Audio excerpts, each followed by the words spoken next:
የኢትዮጵያ ምግብና መድኃኒት ባለስልጣን ነው የምንገኘው። ከባለስልጣኑ ምክትል ዋና ዳይሬክተር አቶ ነጋሽ ስቤ ጋር ቆይታ እናደርጋለን።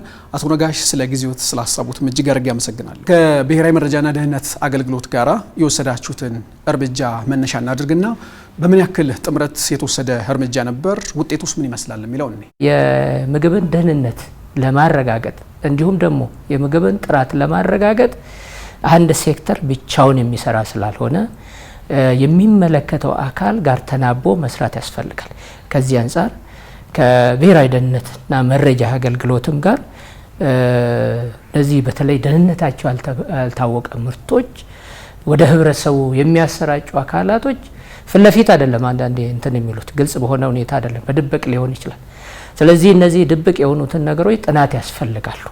ጥናት ማካሄድ ያስፈልጋል ወይንም ደግሞ ጠለቅ ያለ ቅኝቶችን ማድረግ ያስፈልጋል። ከዚህ አንፃር ነው ተጋግዘን እነሱም አግዞን በጣም በዚሁ አጋጣሚ በጣም ላመሰግን ፈልጋለሁ። እንደ ኢንስቲትዩሽን ተቋሙን እናመሰግናለን። ምክንያቱም በጣም ፐርፌክት የሆኑ ጥናቶች ናቸው ተሰርቶ ያንን ጥናት መሰረት አድርገን እኛም አስፈላጊውን እርምጃ መውሰድ የቻልነው ማለት ነው። አጋጣሚ እዛ ስፍራ ሲገኝ ትክክለኛ መረጃ እንደሆነ ተረጋገጠ። ናሙናዎችም ተወሰዱ፣ ላቦራቶሪ ምርመራም ተደረገ።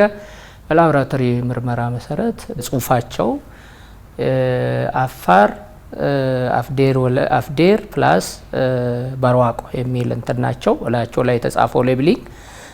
በዚህ መሰረት እንደዚህ አይነት ምርቶች ደህንነታቸው ያልተረጋገጠ ጥራታቸው ያልተረጋገጠ ምርት እንደሆኑ ሊደረስበት ችሏል ማለት ነው። አቶ ነጋሽ እነዚህ አሁን የምንጠቅሳቸው ምርቶች ወደ ማህበረሰቡ ወይም ወደ ገበያ ገብተዋል ወይስ አልገቡም? ይሄ አሰስመንት እየተሰራ ነው፣ አሁንም ቀጣይነት ባለው ማለት ነው። ጥናቶች ምናልባት ይህንን አንድ ስቴፕ በመጋዘን አካባቢ ያሉት ተደርሶበታል።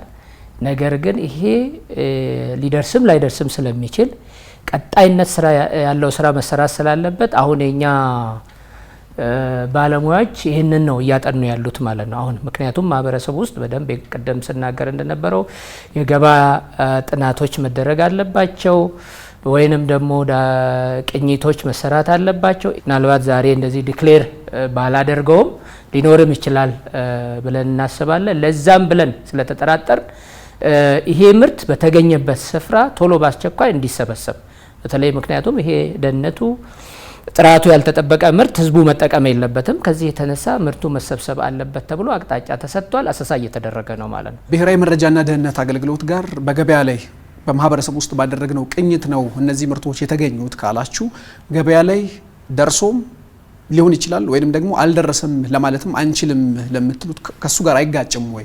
ደርሶ ነው እንግዲህ ብሔራዊ መረጃና ደህንነት አገልግሎት በማህበረሰቡ ውስጥ ይሄንን ያገኘው። ይሄ አሁን ሊደርስ ይችላል እኮ ምንም እንትን የለውም እኮ ሊደርስ ይችላል። አሁን እኮ ዌር ሃውስ ወይንም ደግሞ እንትን ይሄ ለምግብ ማከማቻ ስፍራዎች አሉ። እዛ ውስጥ ተገኘ ቅኝቱ ያንን አሳየ ነው።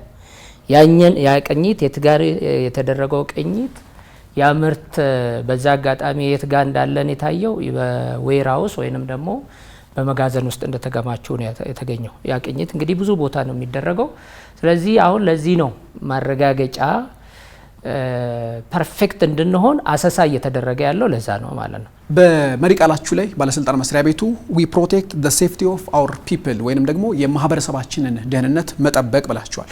በእርግጥም ባለስልጣን መስሪያ ቤቱ ያለበት ቁመና የህዝቡን ደህንነትና ጤና ለመጠበቅ በሚያስችለው ቁመና ላይ ነው የሚገኘው። የምግብን ደህንነት ለማረጋገጥ ከእርሻ እስከ ጉርሻ ነው ብያለሁ። ከእርሻ እስከ ጉርሻ ያለው የብዙ ባለድርሻ አካላት ርብርብ፣ ትብብር ይፈልጋል። ይህንን ሳነሳ እንግዲህ እስካሁን ባለው ሂደት ውስጥ ኢትዮጵያ ትልቅ ናት፣ ሰፊ ናትና ይህንን በሙሉ ጨርሰን ዴፊኔትሊ ከውስጡ ወጥተናል አንልም። ገና ብዙ ያልሰራ ናቸው፣ ብዙ የሚቀሩን ስራዎች እንዳሉ ደግሞ እናምናለን። ባለስልጣን መስሪያ ቤቱ የምግብ ምርቶችን ቁጥጥር ሲያደርግ መርጦ ነው ክትትል የሚያደርገው ወይንም ቁጥጥር የሚያደርገው የሚል ነገር ይነሳል።